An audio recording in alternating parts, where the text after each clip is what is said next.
Hi, this is Professor Graham Leach from the Idea Factory. We're sitting down with Dagfinn Rognerud, who was a guest judge in one of our pitch battles. And I'd like to just conduct a quick interview with him and get his feedback on the whole experience. So just to recap who was presenting that day, there were three projects. The first was Agora 3. Agora 3 is a full-service company offering Web3 based products and services to businesses and individuals. The second was Creative Cloud Setouts, who have a product called Video Cloud, and it's a mobile integration for CCTV camera surveillance systems. And then there was Agrive, which had a product that was like a data-driven platform where farmers in sub-Saharan Africa can have access to real-time data about their farm so as to detect pests and diseases early. Welcome, Dagfinn. Thank you. Thank you very much, Graham. Thank you. Now, unlike most of the guest judges, we actually don't know each other all that well. Many of the other guest judges are people I've known for years. Of course, I'm going to invite the people I think who would be able to add the most value, and I've known them for a while. But you came in as sort of a friend type referral, and boy, am I ever glad that happened. Your contribution during the call and your steady presence really added a lot to that pitch battle. And I guess that's a good segue into I'd like to know the answer to this question as much as anybody else. Could you please give a brief introduction of yourself for our audience? Yes, of course I can. Thank you very much for letting me into as a good guest judge. I was invited and thought that could be nice, but so I gave it a shot and it was a nice experience. I am Dagfinn Rognerud from Norway. I am 55 years old and I have 3 grown-up kids, and I'm married here. And after I finished my career in the army, I have been 17 years in the army, but after that I have been doing my own business as an entrepreneur and businessman since then. I'm running my own business, mostly to real estate. I'm a CEO, not CEO, but I'm one of the founders, in a company called Freedom Group. We are based in, and we have offices in Norway, North Cyprus, and Dubai. So that's for real estate, and we are developing and selling and renting out apartments and villas and studios and whole resorts. So that is one of my passions. My other passion that started before we created Freedom is in Africa, actually, where my heart is. I love Africa, and I have been doing business in Africa since 2006 through a company that is called Better Globe and Better Globe Forestry. That is a sustainable business-driven charity that, we have 3 main pillars in the company, and that is tree planting, microfinance, and education of children. So we have done a lot over the last years, and we have planted millions of trees in Kenya and Uganda, and we have built several schools, and we run also the microfinance mostly for women and women-driven projects in the agriculture sector. So that is very interesting, and and apart from that, I'm also very much into and interested in the blockchain technology with not only cryptocurrency, but I'm heavily in cryptocurrency as well, and NFT and tokenization of projects and artificial intelligence stuff, trading and all this stuff. So this is what I do: real estate, Better Globe, tree planting, and these other projects. So I have a passion for helping people to create and find their own freedom through some of this that I can help them with. And so that's a little bit about me, Graham. Well, thanks a lot. Boy, you come across as a real Renaissance man. I mean, an army officer, and then real estate, helping people in Africa. You've created quite a global footprint for yourself. I'm very impressed. There's a couple of things that you mentioned that I would love to get into later, but in the interest of time, let's just focus in on that pitch battle experience that you had, if you don't mind. I'd like to know for you, like, which project of the 3 really stood out for you? Agora 3, Video Cloud, or Agrive? Which one was the best and why? It was very interesting, actually, but at the end, this was a pitch, and some of them used too much time and it was too details. But when I've been thinking about all of these, I actually felt the most for Agriway or Agripy, or what I have written down here. What is the name? Agriway? Agrivay is the parent company, and they have a product called AgriPay, I think, something along those lines. Yes. But it was Jerry's project.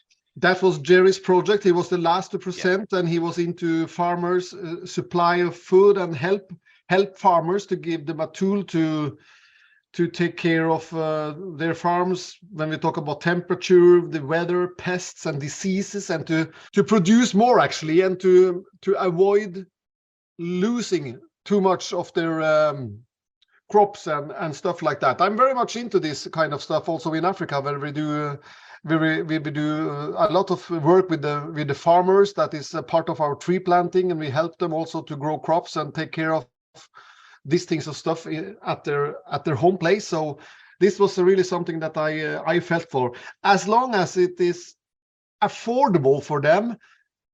And I don't know if it is for small farmers or for big farmers, and I need to know more about this. But that was the project that I felt the most for, actually. Well, I mean, that's perfectly understandable given your natural alignment with agricultural type projects through silviculture or tree planting, right? I would say that I don't know if Jerry's thought about becoming or starting with a target sector that would have the appropriate finance and the right time horizon, because I think his original orientation was maybe for short term, maybe 3-crop type, you know what I mean, legumes, grain, you rotate through and you get 3 crops a year, given the environment can give you 3 crops, but it's certainly possible in some other jurisdictions. But tree farms also have their very extremely long term, I mean, compared to growing corn, they're measuring their yields in decades. What he's really proposing is an Internet of Things mesh sensor network that helps to optimize yields in any agricultural endeavor. And you and I both, I mean, obviously you and I can probably talk about agro business for a long time, because it sounds like you've got tons of experience. So do I. It's interesting that you landed on Jerry in the end. He's an extremely good presenter. So he's a very convincing and charming man. So not only does he have an interesting idea, he's also an interesting person. I think those two come together really well. Let me ask you about, we have to go to the other side of the coin now, Dagfinn, and talk about the project that you felt needed the most help. Which one of those 3 is the one that needs the most work, and why?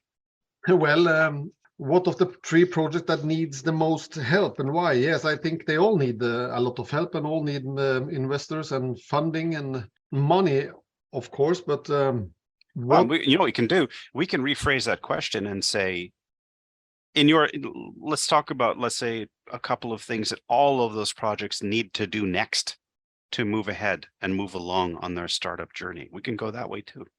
Yeah, this was for all 3 of them. It was the first pitch, kind of, and let's see how they do the next time. Then and the next time they can present more details. Maybe they have tried and tested it. Also, they can show more facts about their project. So potential investors and can understand more and get the facts on the results. That is important, of course. So I think they all 3 need that to do that. There is a Goldilocks kind of experience, though, right? When it comes to a startup pitch. I mean, we saw the first one, it was way too long. I think it was 25-30 minutes. And then perhaps Jerry's presentation was a little on the short side. Maybe yes, maybe no. But there's a kind of happy medium where a person like you walks away feeling like you got enough to understand the concept and enough to move to the next step of the conversation. I'm sure must have come across dozens of startups who've come to you, if not for money, then at least for advice, guidance, network, any space, any resource they can get their hands on, because that's typically what startups do. And would you agree with me in saying that the best startup conversation is one that you're pleased it happened and you want to know more? I feel that way. Do you have a similar take on things like that? Yes, absolutely. I have, And for those who present, they need to think about that, because this is the first talk or first pitch towards someone, and you need to give them, hopefully give them the stomach feeling that that they leave this conversation with the feeling that this is something that I understood and I can see the potential. Sometimes you hit and sometimes you don't, of course. But if you do the first pitch too detailed, too complicated, too long, because you're motivated and enthusiastic and eager to tell everything at the first pitch, can also be a trap. So you need to shorten it down and just go for it, and hopefully get the next meeting where you can tell more. I think you hit the nail on the head there. I mean, one of the analogies that I use, we're going to move to the next question soon, but one of the analogies that I use when I talk to startups is, don't ask them to get married on the first date. Do what's appropriate on the first date. Understand that you're in the midst of trying to launch a process with these prospective investors, and you're going to scare them off if you're not just right. And what just right is, as you correctly identified, is different for everybody, but you need to at least be just right for you. And that means that your presentation fits within the format you were given, provides enough information in your estimation within the time frame you've been given to make some proportion of the people watching you interested to know more. But if you blast everybody with a million details, and many entrepreneurs do this, it's like throwing food at somebody who's already full, right? They're going to get food all over their face. Stop. You have to know when it's time to cut off yourself, even if you're desperate or eager. It's a multi-stage process. If you try to skip to home base and you don't round first, second, and third base, if we're using baseball as an analogy, first base is what everybody expects you to run to. And you've got to understand what that means. Let me ask you the fourth question. We're kind of moving away from focusing on the participants and talking about the structure of the event. What I want to do here is, some judges, when I interview them on this point, they talk about the pitches again.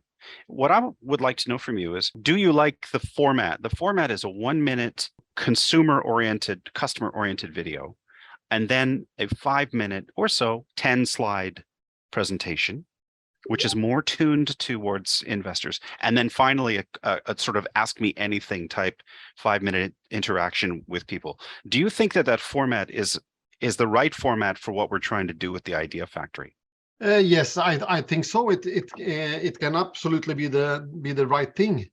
And for me, this was actually my first time in PitchBattle, so I didn't know what I was going to experience after, but I can see now that it's the 1-minute video, if they have, is very good. That's not too long, and 10 slides and the talk through the slides, that must not be too long, as we all agree about. So then they need to